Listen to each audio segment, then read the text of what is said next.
Welcome to the podcast. This is the Humuhumunukunukuapuaʻa Podcast. The Humuhumunukunukuapuaʻa Podcast.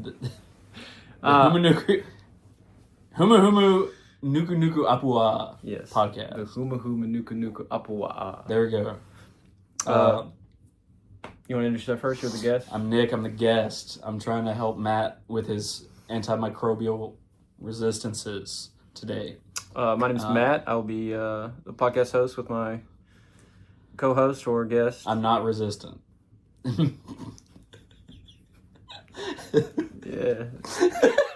You certainly are. You aren't anything, bud.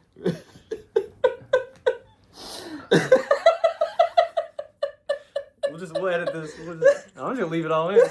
She's gonna see it's like y'all didn't take this serious at all. No, at all. Okay. Welcome to the podcast. Thanks for coming. This will not be listed anywhere online because why would it? Right. We should. Before we get started, our topic today will be on antimicrobial resistance, or AMR. You might hear us abbreviated as such. I think first things first, we should get out of the way, is we'll bring you our sponsor for today's podcast. I have the ad read here. Okay, so thank you to our sponsor, For Loco. As you can see, I have the USA flavor.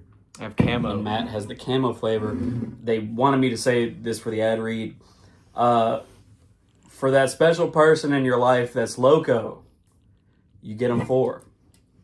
And now we can go on to the discussion. 4 locos, baby. Oh, we didn't get paid enough for this. Ooh. That smelled like... Oh my God, that sucks. I guess to begin with every podcast, we'll briefly talk about what AMR is for those who don't know.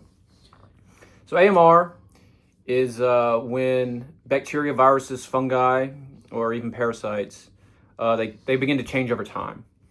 They no longer respond to medicine in the same way, making infections harder to treat, increasing the risk of spread of diseases, even severe illness, and it raises the cause of death because things you take for granted, like any vaccine you've ever gotten as a child, like what is it? What's the measles, mumps, and meningitis? Yeah, those and Hep C. Yeah, all these things have started to come back. Like they were eradicated medically in a sense. Like they haven't been an issue in so long, but with this move towards anti-government trust and the fear and big pharma, they've started to have a recurrence, at least in the United States. And we'll discuss both the issue here with medical mistrust and issues globally. That sounds awesome. Let's talk about lower income. What was it called? Developing countries. Lower income developing countries. Yeah, we'll talk about those as well. For another context, I guess, to easily categorize what AMR would be. So let's say you have an infection, you take some of the antibiotics but not the full course. So while part of the infection does die, the part that lives on gets a Zenkai boost for the Dragon Ball Z fans out there. It comes back. It does come back 20 times stronger. It mutates. Okay, maybe not 20 times. It comes back stronger. And then eventually it'll keep getting stronger and stronger to where what we have currently will no longer be of use. And that's the issue that AMR poses to us as a whole. So in these lower income developing countries, there is kind of an issue with 1, supply, and 2, regulation. Yep.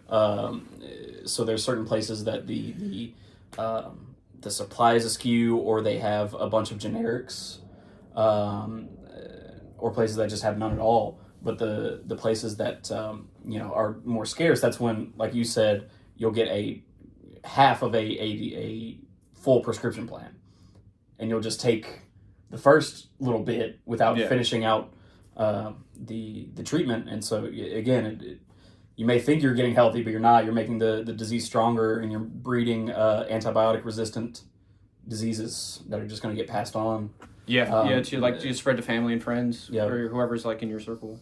It's important to note, I think, also that they're not taking it because they don't know. I guess not knowing could be part of the symptom. It's also that it's expensive over there for them. Very expensive. So some people can only afford X amount, and when you start feeling better, the need in your mind to keep buying something that's taking a good chunk of your income decreases. So without the full course, you're just basically feeding the disease. And there's not the extent of access to the knowledge. Oh yeah, absolutely. That, I suppose more developed countries have. So it gets to the point where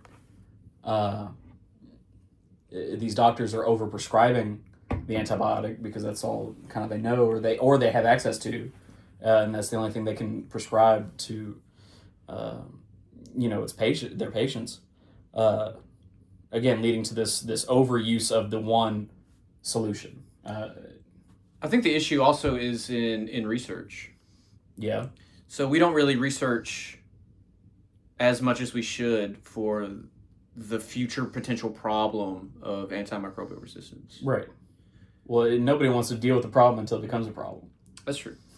So, like, in developing countries especially, they're not as widespread. They're normally in, like, certain containment centers. And the doctors there... disgusting. While they are prescribed medication, they don't necessarily get the best ones. They kind of get the humanitarian leftovers or generics that big pharma companies give. Like a missionary or a big pharma just drops off. They drop off all the excess or whatever. And so not only do you have to choose who gets them, not everyone can afford a full course, and then that just leads to future problems later on. I think that's probably one of the mainstays. Another thing over there is we briefly touched on medical mistrust in the United States, but for developing countries, most of them are post-colonial systems. So they were ruled by a colonial power, and so the people have a large mistrust in the government as a whole. And so these Western pharmaceutical companies come in with like a cure or a cure-all, some sort of treatment. And so it's just another form of neocolonialism. Right. At the end of the day. Because they're these foreign entities coming in with this, as opposed to a show of violence to restrain the population. They're like, oh, we have this really nice thing for you. Here you go. So here, you're also in debt to us now. So there's that kind of give and take there. And it's also getting into the animals. Oh, yeah. That's a huge point. We have a quote. Where is it? Antibiotics are not only used for human, but also animal health. Moreover, they also find application in food animal products. So this could be growth hormones in chickens to make them bigger, because the bigger the chicken is, the more meat you can sell. They're also used in sanitation products. So, you think like, what's the pig fat derivative? Pig fat lard? No, that's in like cleaning products, like Oh, I don't know that one. It's in some, because I know there's like the halal version. Like the beaver anus gland that's like vanilla. Yeah. It's used as it's like a binding agent because it's cheaper than like anything you can chemically produce, and it's just used from like leftover parts. Like while you're already cutting the animal up to sell the meats, like you have a bunch of parts that are like unused. And you may as well. And part of them go, you want to get all your money's worth, like the horse in the glue factory situation. So similar to through getting those animals building up that AMR, then subsequently people eat those animals and it passes on that 100%, resistance to the people. So not only are you full of vaccine as a child, I think to even go to school in the U.S. you need what, at least measles, mumps, rubella, MMR vaccines or whatever. You need the hepatitis ones. You need all these things that some children now aren't even getting because of the fear of medical misinformation. That too. The fear of like government tracking. Well, so it's very different between the lower income developing countries. Oh, absolutely. And how they view the government, because they very much, that's something that is still needed. It's something that and is scarce and not in the level of abundance that like America has. But then we come to America, we have access to all these things, but with the state of, like you said, mistrust and dwindling faith in the government, an over-reliance on AI, an over-reliance on getting your news from social media. It just makes it hard for people to parse, what is even good for them. Yeah, I mean, absolutely, yeah. So, in U.S., our mistrust, stems from misinformation. Right, yeah. So the problem is, it's hard to find the validity of sources. So, if you look up a health-related problem, like a lot of people will even trust from like WebMed or things like that where you can't prove who the other side is. But things like the CDC or the WHO, internationally recognized health organizations, large medical corporations, while in the U.S. you do have that mistrust symptom because you think that everything is for sale. It's more of a capitalistic fake venture. News or, pushing a product. While I do have that, those specifically have that sort of mistrust with validity. They are better than a lot of people nowadays get their information from like TikTok, social media. Holistic and non-traditional medicines are pushed as a sort of cure-all. And I think that's the issue. People hear the buzzwords like, miracle cure, guaranteed, always. And if you watch any sort of pharmaceutical marketing, like if you turn on TV, I guarantee one of the first commercials you'll see will be about not Prozac, but some sort of medication like that. I've seen a lot of anti-HIV. Yeah. And they never use guaranteed. It's always may reduce. May reduce risk, things like that. Because science isn't always 100%. No, it's something that's constantly evolving. But that's the issue with AMR is that globally, I suppose, we've relied on these antibiotics for so long. Yes. And they've worked for so long that there was no market to develop new antibiotics. And that is also feeding into this problem of the overuse of these same antibiotics is what is going to breed a stronger version of viruses that we thought we had gotten rid of. Oh, absolutely. And it's going to be a bad time for a lot of people. And because of that, that's when the market will emerge. So that's when the new antibiotics will finally start getting created. We were talking about this topic a little pre-show, and I sent you this quote I found where it was like a rapid decrease in the number of new drugs approved and numerous withdrawals on quality and safety grounds have left the well dry to like antibiotics. So it is clear that the existing class of antibiotics and antivirals are probably the best we'll ever have, which is a very demoralizing quote for the future. Up until that market comes. After so many... Where was the statistic about the projected deaths? There's by 2050, the AMR death toll is expected to reach 10 million a year. So the larger the burden will be on the global south, the largest of the burden will be on the global south of all AMR-related deaths. 90% are expected to occur in Africa and Asia, so the poorest. Right, that have the least access to... Yeah, the least access to their own. Another issue we found during our research was that a lot of companies, like you think... We'll take COVID, for example. Pfizer was one of the two big vaccines that came out. It came out that Pfizer didn't even have anything to do with the research and development of the COVID vaccine. They simply bought the company that did all the research and development, and then they slapped their name on it. And it found out that Pfizer and other big medical companies like that only give like 2% of their revenue a year, 2% of what they spend on research and development, and it's more cost.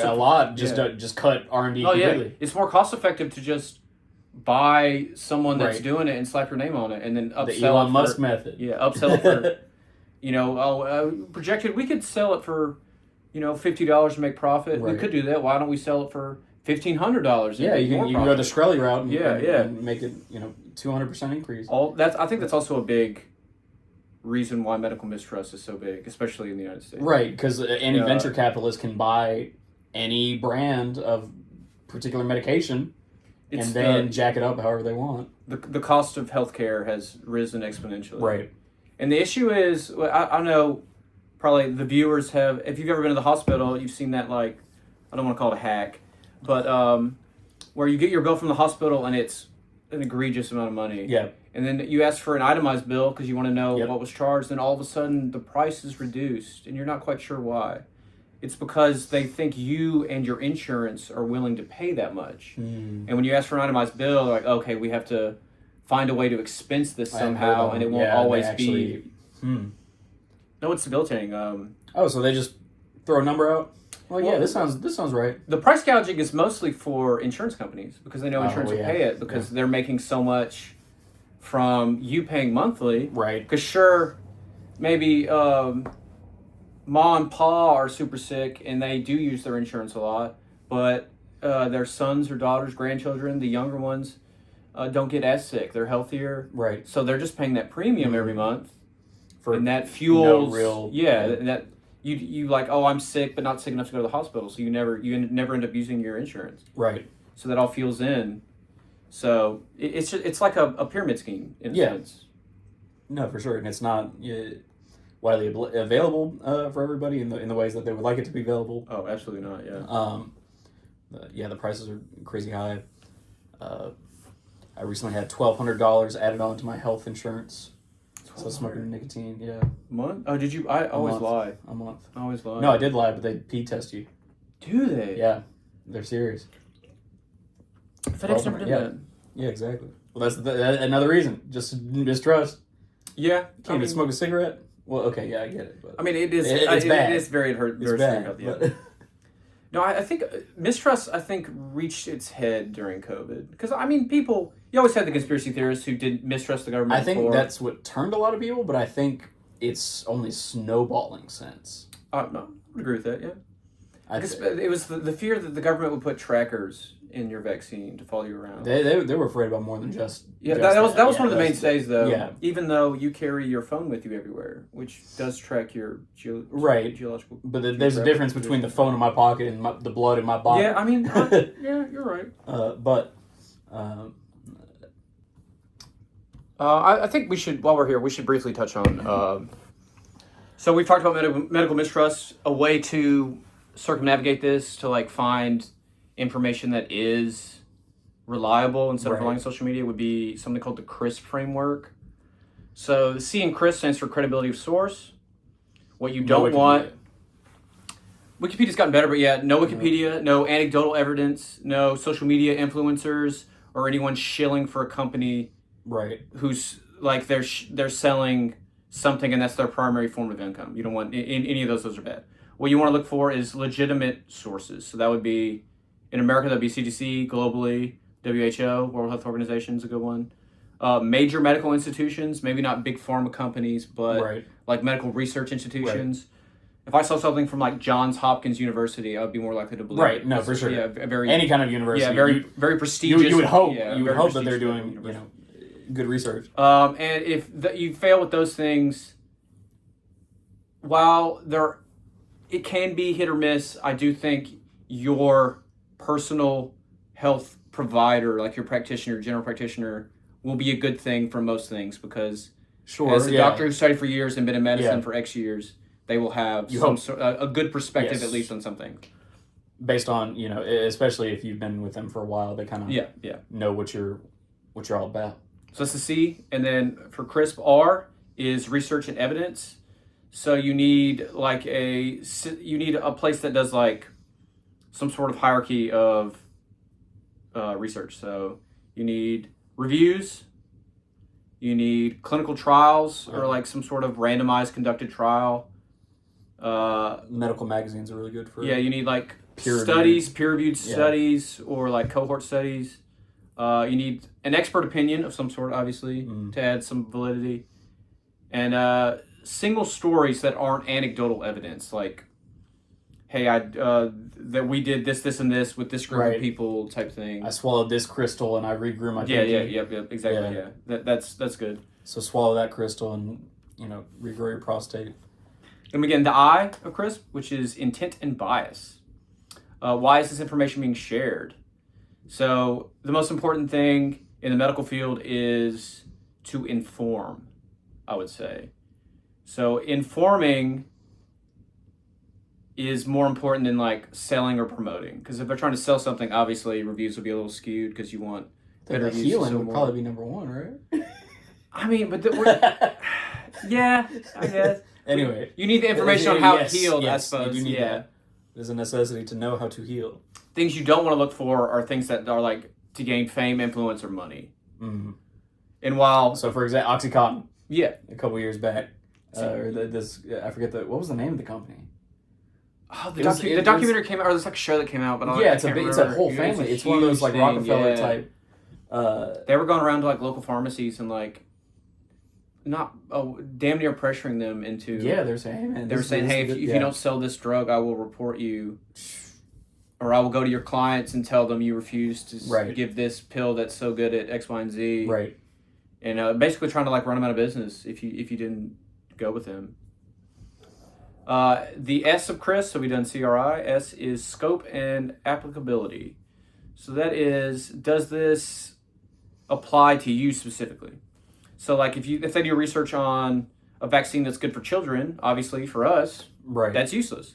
If it's good just for adults, it won't be good for, say I had children, it won't be good for my kids. You need something that's broadly, or I guess it doesn't have to be broadly. You need to read reviews that are specific to you. Right. So like if your kid's sick, look for reviews that show impact on children. For us, I would look for adults. And then P, we briefly touched on earlier, is the precision of language. Mm. So you want to steer clear of anything that's like miracle cure, guaranteed results, always. It never has side effects. Yeah. Get your fucking hair back. Take this pill and grow your hair in 3 weeks, you know. Don't get Turkish hair plugs. You want, because medical things are always like, usually, may help, reduce risk, things like that. So that's the crisp language, or it's the acronym to help you find reliable sources. This is important. Which is not widely known to anybody. Oh, no. I'd never heard of this before until this. So if you follow the crisp method, you can find sources that are good, and then you can make educated decisions. I think that's the most important thing. Because people make educated decisions now, but it's based on, this lady on TikTok gave some story about how her grandmother healed from these quartz crystals that I laid on her bed every day. So I stung her with hornets every night. Yeah, I need to go. It cured her cancer. I need to go buy these, 40 pounds of quartz crystals and heal my entire family. And that's an answer for kind of the more developed countries. For sure, though the issues with the third world ones, or the lower income developing countries, is just not the widespread use, and not the just getting the dregs of the medicine, and just anyway, you can cut that part out. I don't know where I was going with that. No, it's fine. It's important to talk about. We talked about third world. Developing. Yeah. We talked about us. But we're not the only ones that suffer. So even European countries, there's medical mistrust, and there evolves from like class issues, like the upper class. Because many European countries still us too. Were like noble, like they had the noble hierarchy. That's away from us. Then you have governmental overreach in some of those. Like look at France. The French people love to revolt against government overreach because the government oversteps their bounds quite thoroughly over there. So we had lockdowns. Overreach as in, like, for example, like mandatory vaccines during COVID? You think that was overreach? No, I wouldn't say that was overreach. I would say more like... Or they weren't mandatory, but... I would say mandatory is overreach, even though I do agree that people should be vaccinated. It wasn't mandatory. It is still personal choice at the end of the day. It's just there's no reason... I think if you don't get vaccinated or you don't get your kids vaccinated and schools deny you because you're trying to use like herd immunity to protect your children, you should be able to be denied because you are bringing that excess risk factor involved. Yeah. Because you could have a kid that's like immunocompromised that couldn't get vaccinated. That's with the whole class of kids that are vaccinated. Right. Then you bring your kid in who has no issues whatsoever. You just refuse to do it because of religious, political, whatever stance you want to choose. You're putting other people in danger. Right. And so while the government can overreach by forcing vaccinations or doing, I would say, extensive lockdowns. What would be a good example of that in like a French country? Or European country? European country. Wasn't French locked down for like 3 months consecutively or something like that? Recently? No, I mean, during the peak of COVID. Oh, I don't I don't know what happened over there. It was pretty extensive, because I think the most I wouldn't say egregious, but the longest lockdown I think was in Wuhan, the epicenter. Oh, well, that they makes did sense. they did like 6 months, but they also had governmental aid that came by and fed families and things, which right. You wouldn't get. So here. that helps with the kind of that was the issue that mistrust America. idea. Yeah, that was the issue Americans had with lockdown, is that most of them couldn't go to work. Right. And like, say you couldn't do like your work from home thing, you weren't getting paid. Right. And there was sure we got what? The $1,000. Yeah, they got $2, $3. They got what, $1,000, and then like another $2 or whatever. You got more for kids. That'll last one dude's. Yeah, but that's like month, that's like a rent. Yeah, it's 1 month of rent. You know what I mean? That's not including groceries. But given how long the lockdown was, and it only goes so far. Exactly. Yeah, 100%. So that was the issue. So they have that, and we talked about neocolonialism in developing countries, because we show back up after all the violence, all the violence and oppression. It's that like, all right, caused. guys, this time I got some good medicine. And we act like some sort of guardian angel or a savior. The white savior complex, I guess, would fit well here to try to pass out medicine. It also, I think, an issue is medical mistrust is bad in developing countries because they're more prone to traditional medicine. Yes, and the information is just not as prevalent. So, like in the West, especially America, we do biomedicine, which I would look at your blood cells and Mm-hmm. do a lot of research. But it's a lot more holistic in it's a also developing country. Yeah, I mean, I assume it's more tailored towards the majority, which would be white people, right? It's biomedicine as a whole, because not everybody's the same. And I suppose. Yeah, I get. There are different. Yeah, I never thought about it that way. Factors that. Because again, a lot of even outside of developing countries, Eastern medicine is a lot more holistic than. Yeah. You eat livers of animals to help your liver. Not even that, just a ton of different, herbs and. Oh, I think the Chinese medicine's really cool. Yeah. They do That's one thing. medical cooking. Yeah, Chinese stuff. I think they're really cool. Yeah.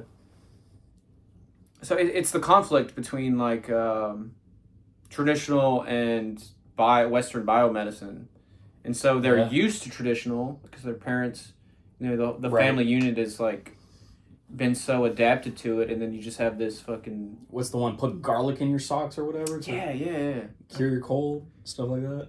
You have this white dude who shows up, and he thinks he's better than you because he was born in a better country than yours. It's like, hey man, use all these chemicals as opposed to like something grown in your city. You can have these vaccines to save your people, yeah. but not everyone, just some of them, because I didn't bring that many because it's expensive. That's true, and then the only people that can afford it get it.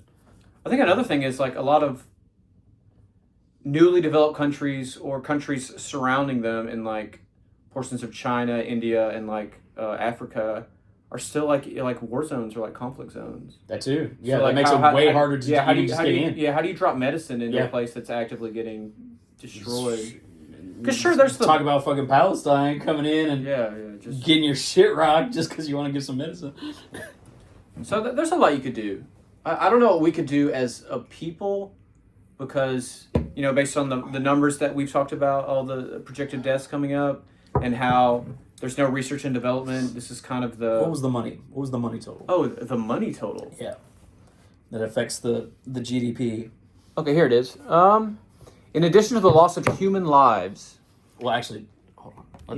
The economic costs will be substantial. The estimated magnitudes are in the range of 2.5 to 3% of the world's gross domestic profit, which would be GDP. This is the equivalent to a loss of $100 trillion by 2050. And this is based on the idea that by 2050, how many? 10 million. 10 million a year. 10 million are projected to die of AMR. A year. By 2050, which causes that drop in GDP. Yeah. Which is going to be felt throughout the world. That's not something that is just going to get. Oh yeah, I think until this loss is felt, the research and things. Oh yeah, they're not going to touch it. Won't be pushed. They're not going to touch it. Which is sad because I mean the factor is human lives will be lost. Right, but that's not the. Because people the issue for the people that run the companies. Well, I mean, even if you look at it from like I would say a nihilistic or a very negative approach. I guess maybe not nihilism. 10 million of 8 billion people a year, it's really not that detrimental. Because what cardiovascular disease takes like well, until it starts 20 to affect more developed countries. Yeah. I think. Yeah, 100%. Yeah. I mean, look, the bubonic plague has made its comeback. Yeah, once the second that touches the U.S., then actual money's going to get put into, we either quarantine this whole state or something, or we make new antibiotics. I just don't know what could work. I mean, obviously, more research and development into better antibiotics. Right, because the research isn't there. A decrease in the use of animal antibiotics because we're getting like portions of raw antibodies in our food supply in like cleaning products, which definitely helps bacteria mutate and viruses. A decrease in both of those, but they're not going to do that because if you don't pump them chicken full of steroids and antibiotics, they won't live as long, they won't get as big, and then they won't sell for as much money. So again, nothing's going to happen until the issue is actually at hand and actually causing disruption in the profit that these companies are making. Yeah, I think it's sad to say. Or it creates a new market that they can chase after. Oh, that's a good point. Yeah, I was going to say until the GDP loss is seen, they won't push it. But I guess until the need is big enough. If we were to, if researchers were to promote this as a new market to make money, we could get research started. Perhaps. But I feel like until the need is more dire, the urgency is not going to be there. Yeah, I feel like first world countries especially are reactionary. Yeah. We're not preparatory for things like this. And that's where the loss will come from. Right. We will react to the situation. Again, it's going to be primarily in developing countries, and then we will start, and then we will, there's still the medical mistrust aspect because people didn't think the vaccine would work because it took a couple months. Yeah. To that's one of the reasons. But I mean, we've been making vaccines for hundreds of years now. Like we have it down pretty solid. Aren't we close to mapping the whole human genome? Yeah. Science has come a long way. Yeah. Computers used to fill the size of this room, and now I have a personal laptop. You know what I mean? It's with 150 times the computing power. I keep seeing that one virus. All right, guys. So that covers. Briefly touched on antimicrobial resistance, or AMR, as we said. The mistrust in the medical community, both in the United States and globally, and what you can do as an individual to find reliable sources of information on medical topics. Which is very important. Yeah, this has been the Humuhumunukunukuapuaʻa. Not Humuhumunukunukuapuaʻa. Apuaʻa, I think. Podcast. Once again, thank you to Four Loko for sponsoring us. This has actually been one of the greatest things I've ever tasted. Tastes like freedom. Yeah, freedom and slime. Look, it's slime right there. The slime is running down. It's nice and drippy. Thanks again for watching, and please like and subscribe. Sure. God, this is so bad.